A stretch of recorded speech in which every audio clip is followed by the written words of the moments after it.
Alors bonjour à chacun et à chacune.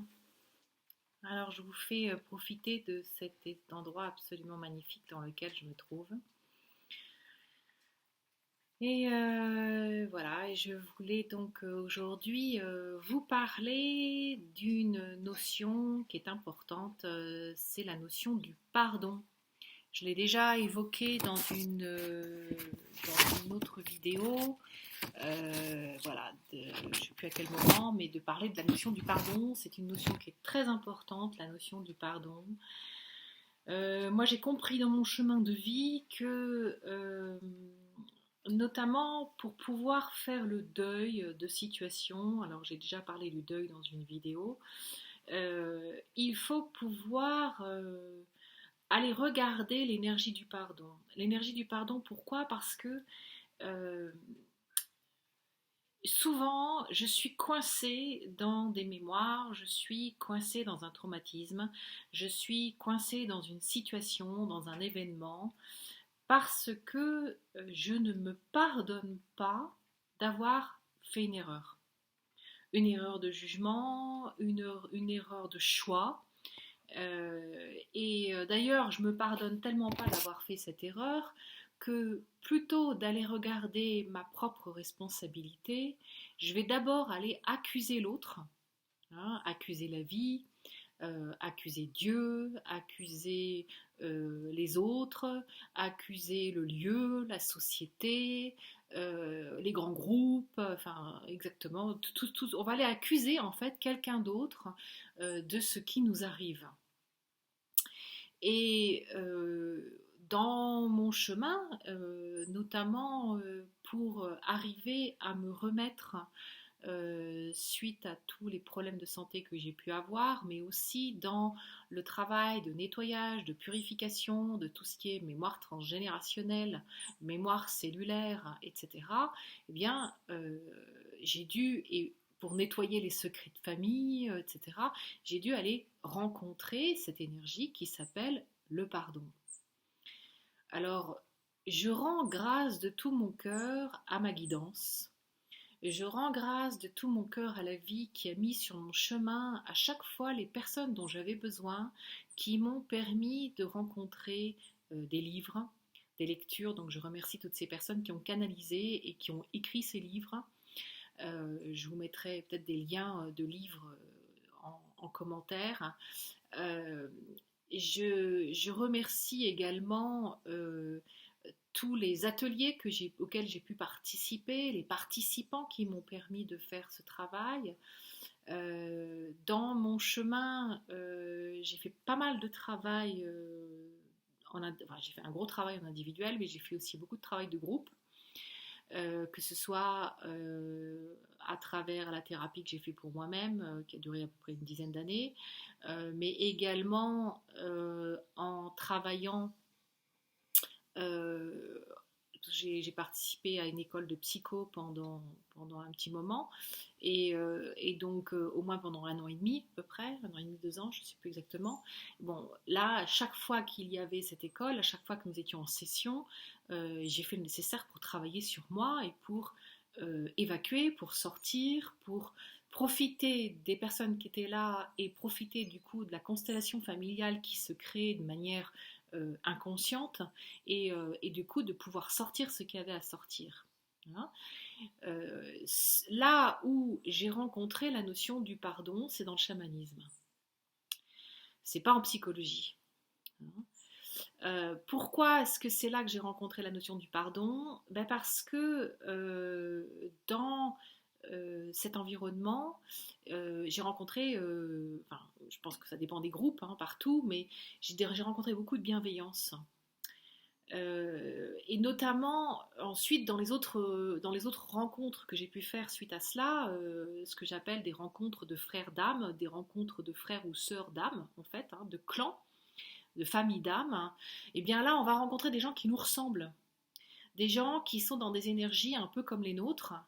Et du coup, on peut parler, on peut s'autoriser à parler de ce dont on a à parler. On sait que ce qui va être dit, ça va être gardé entre nous. Mais surtout, on sait qu'il n'y aura ni jugement, euh, oui, il n'y aura aucun jugement, ça c'est certain, aucune critique malveillante. Par contre, ce qui est chouette, c'est que nous aurons affaire à des personnes en qui on peut avoir confiance et qui vont pouvoir nous aider à y voir plus clair. Hein.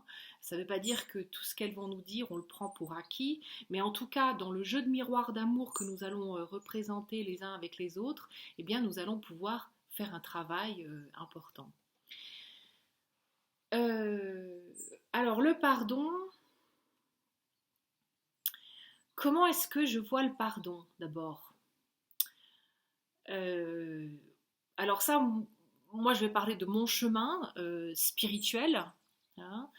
Mon chemin spirituel, dans ma guidance, à travers des livres que j'ai pu lire et d'autres choses, j'ai compris qu'il y avait un chemin qui était en lien avec des critères, avec des informations, avec un chemin à vivre en fait, et notamment dans le chemin de la vie. Alors merci le chamanisme qui m'a bien parlé avec la roue amérindienne où on marche sur le chemin rouge, mais je ne suis pas amérindienne, je suis européenne, donc c'est comment est-ce que j'ai décidé d'aller chercher un enseignement qui me plaisait beaucoup, qui était d'une grande simplicité chez les Amérindiens, et comment je l'ai européanisé, c'est-à-dire que j'en ai fait quelque chose qui est en reliance avec le continent sur lequel je suis née, avec la société dans laquelle me suis incarnée, avec les croyances, les valeurs, etc.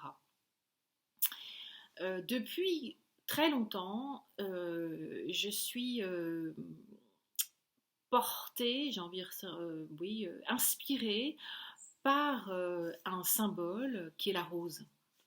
Hein. Alors on peut la voir comme étant la rose, on peut la voir comme étant la fleur de vie, je la vois aussi comme l'étoile de Salomon. Euh, mais en tout cas, moi ce qui me parle le plus, c'est une étoile bien évidemment, mais c'est aussi la rose, parce que je suis sur la Terre aujourd'hui, je ne suis pas dans les étoiles en fait. Et donc il y a le cœur de cette rose, et cette rose, elle a, dans les enseignements que je reçois en guidance, notamment, elle a 6 pétales. Chacune de ces pétales correspond à un enseignement qui est important. Il y a une rose qui pour moi est fondamentale, et dans cette rose-là, il y a la notion, alors c'est la rose de la vie, hein, c'est comme ça que je la ressens, et ça commence par une pétale et qui s'appelle la foi, puis il y a une autre pétale qui s'appelle la volonté divine, une autre pétale, donc on peut appeler ça la volition en fait, une autre pétale qui s'appelle le service, hein, et enfin une pétale qui s'appelle l'abondance, et puis une pétale qui s'appelle le pardon, et une pétale qui s'appelle la force. Alors, pourquoi je vous parle de cette rose? Ben parce que j'ai compris, à travers tout le travail que j'ai pu accomplir, que chaque mot a une musicalité, chaque mot signifie quelque chose. Pardon. Pardon, en fait, pour moi, c'est pas l'abréviation, mais si, c'est l'abréviation de par le don. Hein. Par le don de quoi? Par le don d'amour. Alors, je m'explique. Si j'ai foi en la vie, si je décide, moi, aujourd'hui, ici et maintenant, de choisir d'avoir foi en la vie, ça veut dire que je suis la foi en la vie, je vais l'incarner à chaque instant, dans chacune de mes pensées, dans chacune de mes paroles, dans chacune de mes actions. Ça veut dire que j'ai confiance dans toutes les expériences que la vie va me faire vivre. Si j'ai foi en la vie, je vais pouvoir accepter de suivre la volonté divine. Alors, qu'est-ce que je sous-entends par la volonté divine? Donc, là encore, je vais être en reliance avec la musicalité des mots. Les personnes appellent ça le langage des oiseaux. Hein. Si vous allez regarder les podcasts de Patrick Burenstenas, qui est un alchimiste, il va beaucoup vous parler du langage des oiseaux. Bon, si j'écoute donc la volonté divine, le mot divine, hein, 10, vine, j'entends 10, on peut entendre le chiffre 10, vie, hein, mais il y a aussi le suffixe in. Donc, dans divi, divine, j'entends dans divi en fait. Hein.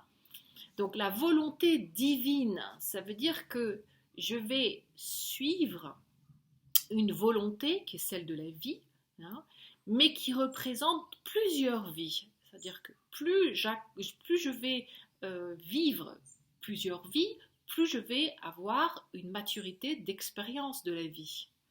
Plus j'ai de la maturité d'expérience de la vie, plus je gagne en sagesse. Plus je gagne en sagesse, plus j'ai la chance, en fait, c'est pas que de la chance d'ailleurs, c'est du travail, de pouvoir m'assurer que mon chemin est un chemin qui est juste. Hein. Donc, volonté divine, c'est-à-dire quand j'ai foi en la vie, je vais décider et choisir de suivre la volonté de la vie. Hein. Et divine, alors moi, pareil, dans mon chemin et dans ce que je pense et dans cette grille de lecture qui est la mienne, encore une fois, hein, il y en a plein de grilles de lecture, je pars du principe que ici, c'est mon cœur et c'est là où on va aller rencontrer la terre. Hein, on va la rencontrer au niveau de l'air, la terre d'abord. Toute la partie qui est au-dessus de moi, c'est ma partie céleste. Et à partir du moment où j'arrive à mon cœur, je vais rentrer dans l'espace aérien de la Terre. Et toute la partie basse, c'est la partie terrestre. Donc, céleste et terrestre. Mais je vais être aussi en reliance avec ma partie divine et ma partie humaine. Alors, quand je dis volonté divine, eh bien, c'est que je vais décider de suivre les enseignements, la guidance de mon Esprit Saint.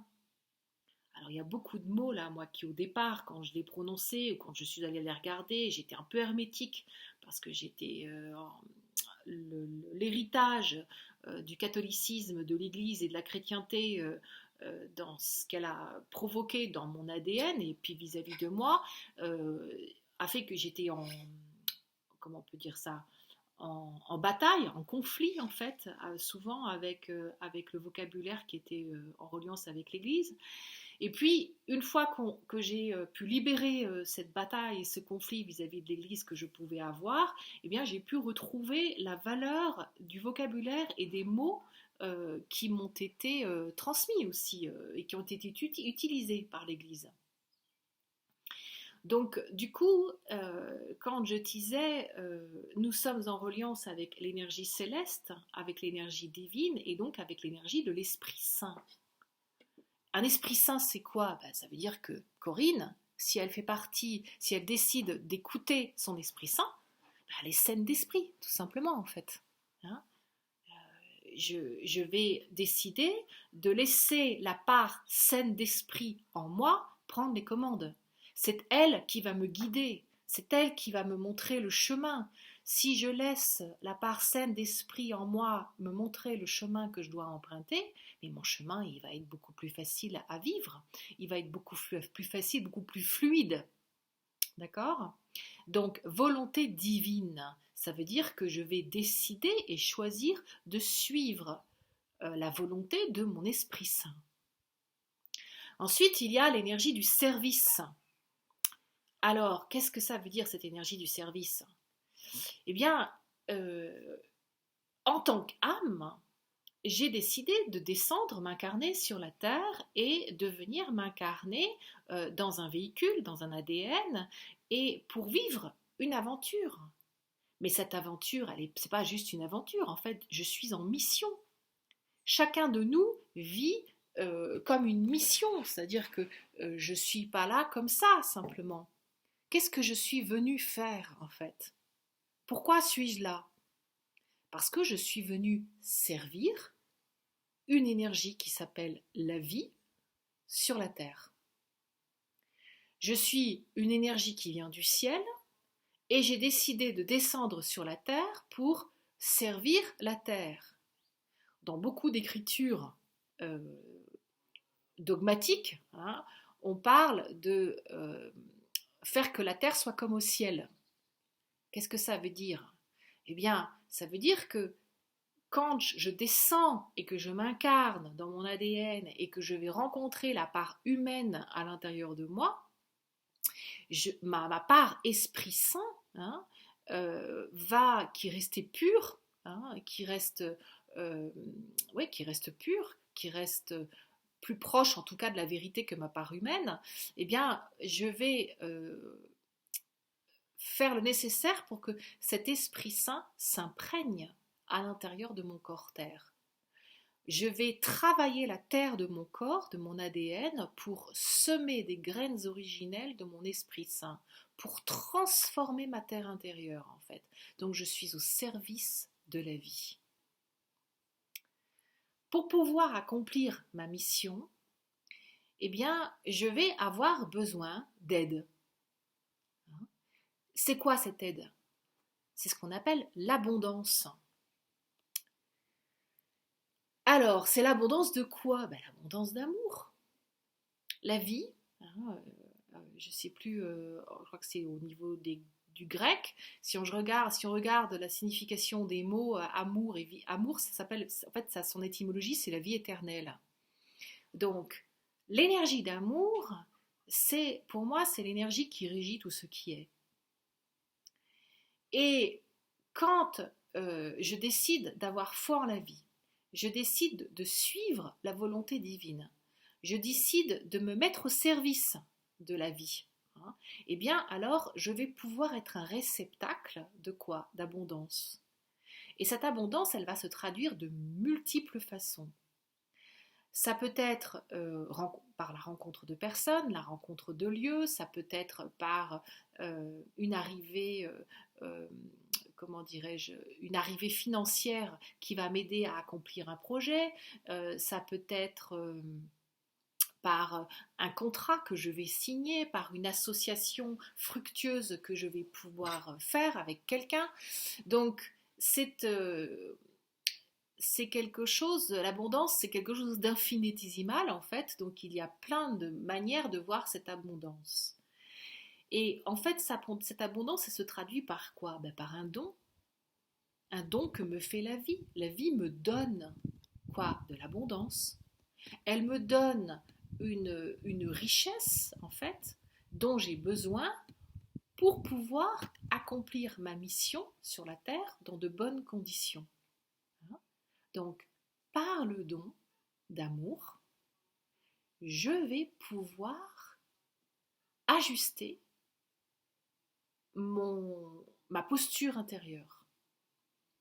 Par le don d'amour, par l'abondance qui va m'être transmise par la vie, parce que je suis à son service, parce que j'ai une discipline quotidienne. C'est pas juste dire oui, c'est bon, je suis au service de la vie. Non, ça se travaille, être au service de la vie. C'est une discipline quotidienne, c'est une discipline de chaque instant en fait. Hein. Si je suis dans cette discipline de chaque instant, si je travaille à chaque instant et que je suis en conscience d'être au service de la vie, d'être là pour servir la vie, hein, et quand je parle de la vie, c'est la vie sous toutes ses formes, à commencer par la mienne d'ailleurs, hein, eh bien alors je vais pouvoir recevoir l'abondance dont j'ai besoin. Et cette abondance, elle peut se traduire par quoi? Déjà par avoir l'accès à des facultés, à des ressources, à des dons, hein, à l'intérieur de moi déjà. Ces dons, ils sont comment dirais-je, il y a plein de dons qui m'ont été transmis et légués par mes ancêtres.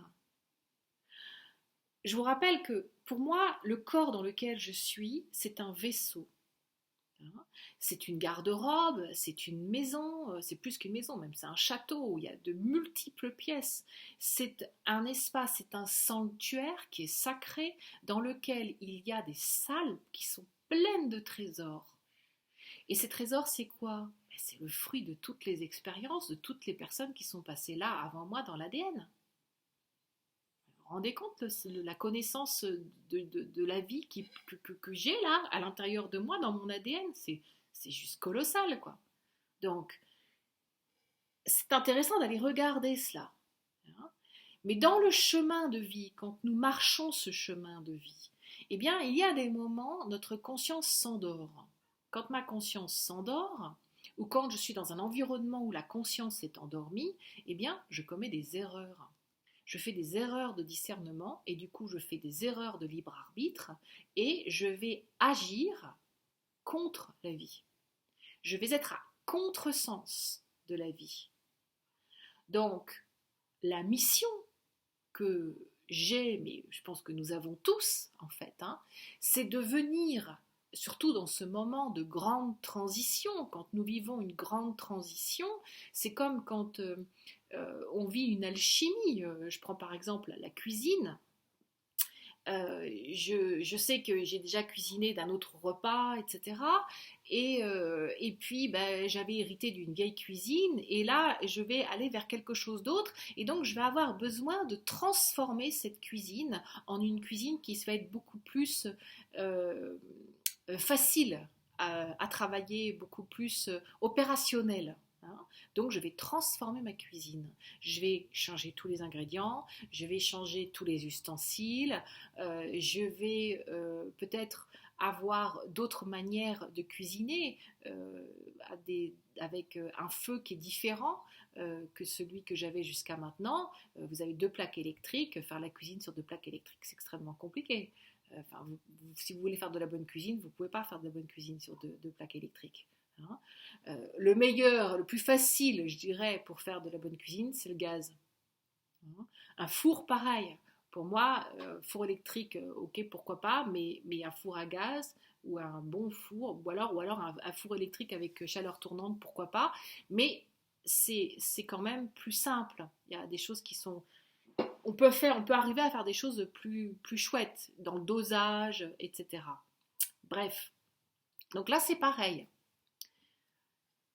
Vous êtes descendu dans cet ADN, vous êtes sur la Terre, et votre travail c'est de faire la terre que la Terre soit comme au ciel. Eh bien, par le don d'amour que je vais recevoir de la vie, grâce à mes rituels quotidiens, je vous invite à aller regarder la vidéo sur les rituels, je vais pouvoir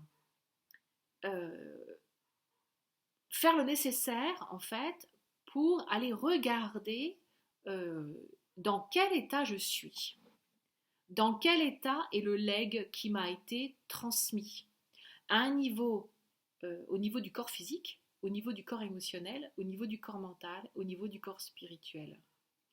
Je vais pouvoir demander pardon. Euh, quand nous avons un ego qui a été nourri très très très fort pendant très longtemps, euh, le pardon chez l'ego, c'est pas du tout. Enfin, l'ego ça ne supporte pas l'énergie du pardon. L'ego n'accepte pas de s'être trompé.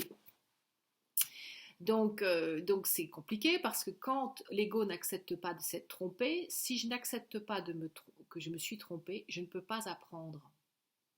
Seul un cœur d'enfant peut apprendre. Pourquoi? Parce que l'enfant, quand il apprend à marcher, il trébuche, il tombe, mais il se relève. Hein, et il va recommencer jusqu'à ce qu'il y arrive. Plus nous grandissons, plus nous jugeons, plus nous nous sanctionnons. Donc, quand nous faisons une erreur, l'ego va dire oh là là, j'ai fait une erreur, alors surtout, je la mets dans une oubliette, hein, cette erreur-là. Je ne veux surtout pas la regarder et je ne veux surtout pas que les autres voient que j'ai fait une erreur. Et quand je fais ça, non seulement j'apprends rien, mais en plus je suis dans le déni d'avoir fait une erreur, et alors là ça va complexifier toute mon existence. Donc le pardon, en fait, il est là pour m'aider à aller libérer toutes les mémoires où j'ai fait une erreur et où je n'ai pas voulu reconnaître cette erreur.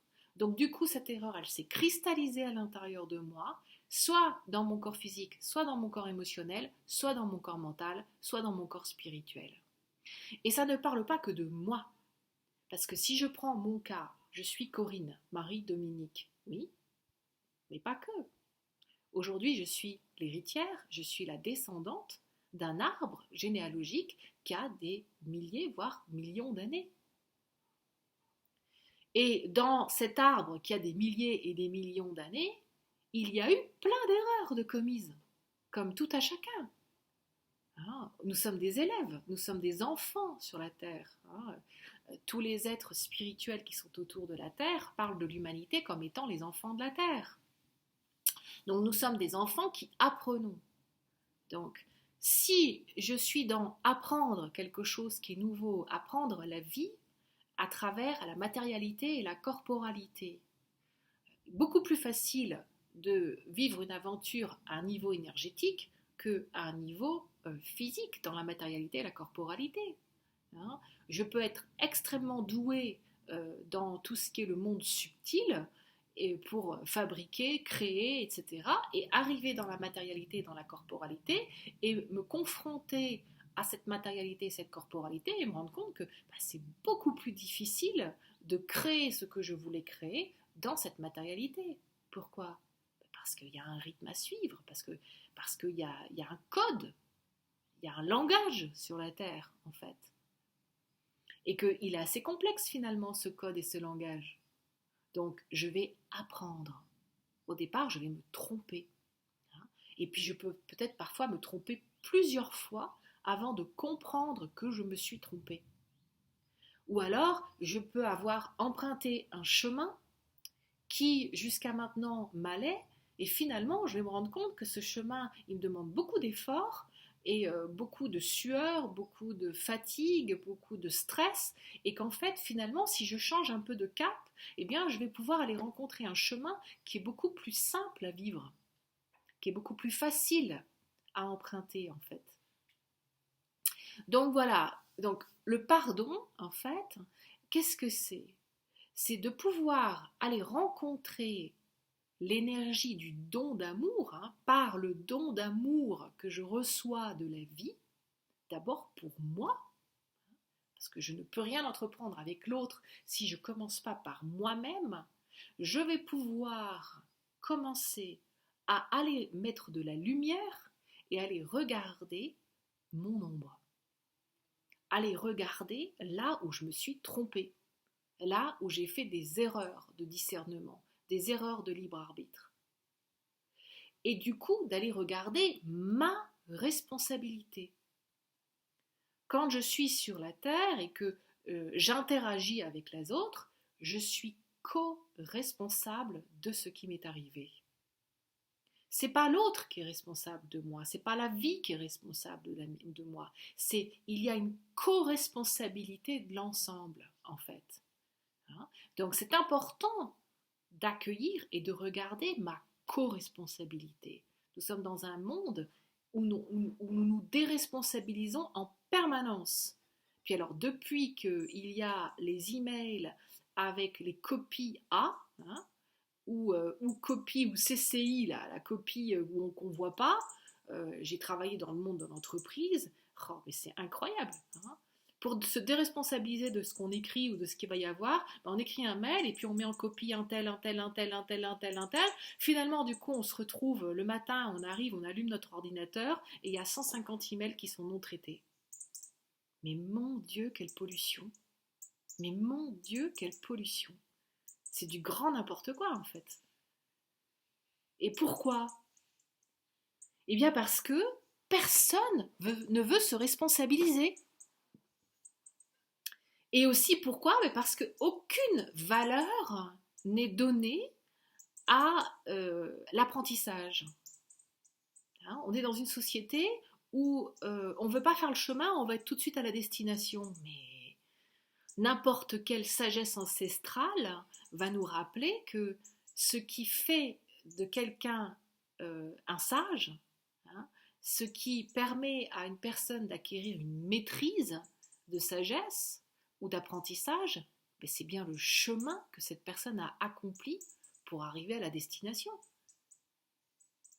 Il n'est pas possible d'acheter sa connaissance. Or, nous sommes dans une société de consommation où tout s'achète. Ben non, je suis désolée. L'expérience, ça ne s'achète pas. Le bon sens, ça ne s'achète pas. L'intelligence, ça ne s'achète pas. Voilà.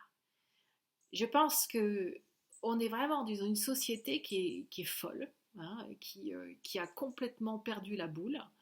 Et je pense que euh, nous avons un devoir, c'est de pouvoir transmettre. Et ce qui est important aussi de comprendre, c'est que si je reste coincée dans des apprentissages archaïques, si je reste coincée dans le fait que je pense savoir et que l'autre ne sait rien, euh, eh bien, nous stagnerons dans des apprentissages patriarcaux qui n'ont rien d'intéressant à apporter à qui que ce soit. Alors donc, pour revenir sur cette énergie du pardon, eh bien, je vais pouvoir entamer un travail de pardon à moi-même. Et il y a, moi, ce qui m'a permis de commencer à travailler le pardon, c'est Ho'oponopono. Alors, il y a un bouquin écrit par Luc Baudin dessus, là, sur cette énergie-là, qui est absolument super. Et puis, je me souviens plus de cette jeune femme espagnole ils ont coécrit ce livre, je me souviens plus de son nom. Irigoyen, je crois, si je ne me trompe pas. Et, euh, et en fait, à tous les deux, ils ont repris les grands thèmes hawaïens, en fait, parce que ça vient du peuple de Mu, cette transmission-là. Et c'est tout simple, en fait. Chaque fois que je fais une erreur, je vais développer un archétype de personnalité à l'intérieur de moi qui s'appelle l'observateur. L'observateur voit que j'ai fait une erreur, avec plein d'amour, il me dit attention, tu viens de te tromper. Ok, je suis désolé. Je me demande pardon. Je me remercie. Et je m'aime et je m'accepte tel que je suis dans mon entièreté. Au départ, on va le dire de manière mécanique. Mais si je prends l'habitude de me le dire, que je le vis en conscience, que à chaque fois que je fais une erreur, que j'accepte de la regarder et que j'accepte de me demander pardon. Je suis désolée. Hop, j'arrête cette erreur que je viens d'engendrer. Je me demande pardon. Ça veut dire que je ne me juge pas. J'accepte d'avoir pu faire une erreur. Je me remercie. Oui, oui, je vais aller remercier l'observateur à côté de moi là, qui vient de me dire attention, tu t'es trompé. Et je m'aime et je m'accepte tel que je suis dans mon entièreté.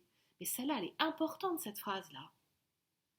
Parce que plutôt que de me sanctionner parce que j'ai fait une erreur, mais je vais m'encourager. C'est comme quand vous êtes avec un enfant qui apprend à marcher. Vous êtes les parents, les grands-parents ou la grande sœur, et vous voyez ce petit bout de chou là qui s'élance. Et hop, il tombe. Mais si vous le regardez, que vous l'applaudissez, qu'il vous dit mais bravo, c'est super, allez lève-toi, regarde, t'as fait tes premiers pas, c'est magnifique. Mais le gamin il est trop content. Il va pas rester coincé sur le fait qu'il est tombé. Et il va se relever et il va y retourner. Avec confiance. Pourquoi? Mais parce on lui insuffle cette confiance. Nous avons confiance en lui. Mais si j'ai peur pour lui, si je suis une mère stressée et que j'ai peur de chaque mouvement que cet enfant va faire, que j'ai peur qu'il tombe, que j'ai peur qu'il se salisse, que j'ai peur qu'il se fasse mal, que j'ai peur que ceci, mais c'est ça que je vais lui insuffler à mon enfant en fait. Puis après il va plus oser rien faire.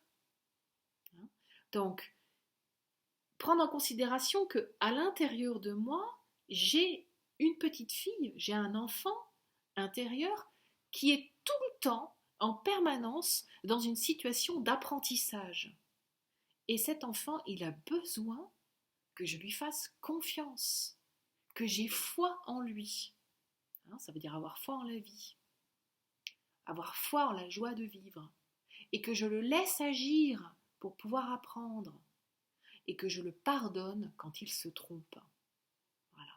Ensuite, charge à mon enfant intérieur, quand il y a en face de lui une mère, une bonne mère intérieure, un bon père intérieur, qui est un bon enseignant, qui est plein de compassion, eh bien l'enfant il va apprendre et il va ajuster son apprentissage. Voilà.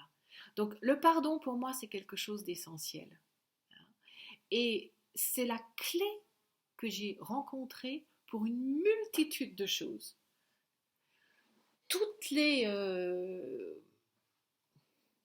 je pense que toutes les mémoires erronées, limitantes, toxiques, dans lesquelles nous pouvons être enfermés, en fait, sont la résultante de jugements qui nous ont cristallisés dans un moment et donc nous avons besoin d'aller chercher cette énergie du pardon pour nous en libérer.